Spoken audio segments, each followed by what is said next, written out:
Antonio Gali Balaguer nació en Valencia hace 74 años. Es un depredador y criminal español. Acabó con la vida de 3 personas, una de ellas una niña de 11 años, y abusó de otros muchos menores. Aunque comenzó su actividad delictiva en su comunidad natal, Valencia, centró la mayoría de sus crímenes en Aragón, donde residió antes de trasladarse a Galicia. Fue allí donde cometió su último crimen conocido. Sin embargo, al conocer su historia, surge la duda de si el número de sus víctimas podría ser aún mayor. Hoy en día este criminal está en libertad. Su primera condena fue en 1979 por 3 casos de intento de abuso íntimo en Calanda, un pueblo de Teruel, a una niña de 10 años, a otra de 13 y a un chico del que intentó abusar y amenazó con un cuchillo. La audiencia de Teruel le impuso una pena de 4 meses y 1 día de prisión, una condena que no tuvo ninguna repercusión en él, ya que volvió a reincidir. Esta vez en otro municipio de Teruel, Alcañiz. Allí cometió otras 2 agresiones. Sus víctimas fueron una joven de 17 años y una mujer de 39 años a la que golpeó con un tubo metálico, la dejó sin sentido y se la llevó a las afueras de la ciudad. Esto sucedió en 1982 y las penas también fueron mínimas, el pago de una multa de 50.000 pesetas y 6 meses de arresto mayor con el atenuante de enajenación mental. Para sobrevivir, Antonio Gali Balaguer cometía robos a camiones de tabaco y otros hurtos. En 1982 se mudó a La Zaida, ya en la provincia de Zaragoza, donde entabló relaciones sentimentales con Ángela, una mujer casada y con 2 hijos. Los vecinos del pueblo recuerdan que era una situación muy extraña, en la que convivían los 3 adultos con los hijos del matrimonio.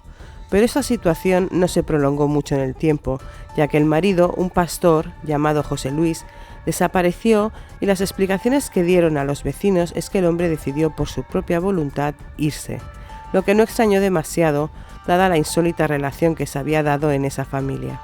El amante de la mujer viviendo con el marido y los hijos. Sin embargo, nada más lejos de la realidad. José Luis fue su primera víctima mortal conocida. Antonio decidió que ya le molestaba y la forma de arreglarlo fue asestarle varias puñaladas en el torso y 17 hachazos, la mayoría en la cabeza. Tras ensañarse con el cadáver, lo escondió en la cuadra y días más tarde lo enterró cuidadosamente, en una fosa que tapó con ladrillos y posteriormente lo cubrió con tierra. A Ángela, la mujer del pastor, le dijo que su marido se había marchado de la casa y que no volvería hasta que él abandonase el domicilio. Pese a ello, tanto Gali Balaguer, la viuda y los 2 niños de la mujer abandonaron La Zaida para evitar preguntas de los vecinos. Se mudaron a Oviedo, donde vivieron algunos meses. Pasados 2 años, volvieron a Aragón, en esta ocasión a la población de la Cartuja Baja, donde llegaron con lo puesto, siendo ayudados por la parroquia, el ayuntamiento y el resto de vecinos que les proporcionaron techo, comida, muebles y ropa. El pueblo acogió a la familia y los ayudaron con todo lo que podían. Aquí es donde Gali Balaguer, en una comunidad que los acogió y los ayudó, cometió uno de los crímenes más atroz de su historial, el asesinato de Victoria Cubillana, de tan solo 11 años, provocando una gran conmoción en este pueblo de Zaragoza. En el momento de los hechos, el pueblo celebraba las fiestas en honor a San Roque. Victoria era amiga de una de las hijas de la pareja de Gali Balaguer, por lo que aquel 16 de agosto de 1984 fue a la casa de la familia a buscar a su amiga para salir a jugar. Antonio, aprovechando que estaba solo en la vivienda, invitó a Victoria a entrar y una vez dentro abusó de la pequeña. Amenazó a la niña de que no contara nada y pensó que se iba a quedar callada. Pero la niña, en esta ocasión, le dijo que se lo contaría a sus padres.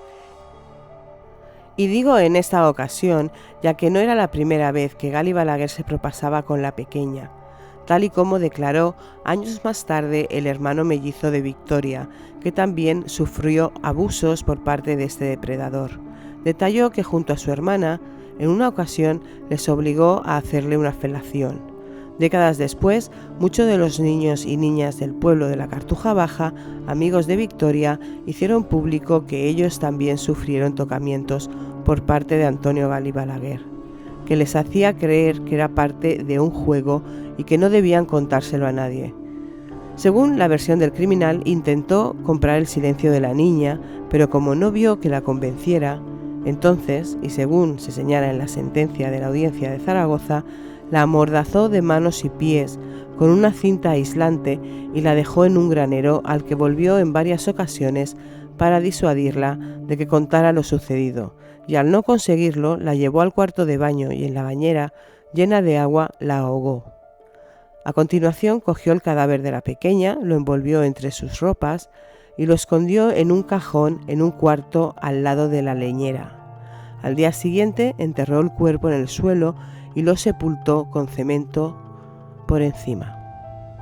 La desaparición de la niña provocó gran desconcierto entre los vecinos de la Cartuja, que establecieron batidas para intentar encontrarla.